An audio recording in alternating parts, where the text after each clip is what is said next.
Leenca maaltu bokkise aarifalii jiraaniyyaa yaada keemmanama na bochise. Leenca maaltu bokkise aarifalii jiraaniyyaa yaada keemmanama na bochise. Shanyii bishingaa jiroo shalafeetumaan shukumee gala ani daansirraa fuunjin harkeenya aarifalii nafsiyyaati yaan gurguree gala ani daansirraa fuunjin harkeenya aarifalii nafsiyyaati yaan gurguree gala. Ejersa ulaa kundee yaadamee guddoo nuti waan kunneen aarifalii boona Oromoo nagayaan galaa jette manguddoo.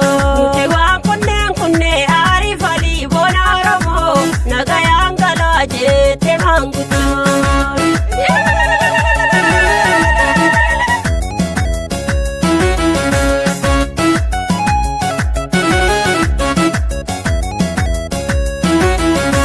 Harrageessi bararee tulluu duuba dabaree bararee siddaakka bu'aari falii boona Oromoo rabbumaa xiyyaattiin si saabbaree. Bararee siddaakka bu'aari falii boona Oromoo rabbumaa xiyyaattiin si saabbaree. Garbuu baala shaakkoodii shukultu malee naana kaawini dubbii zabana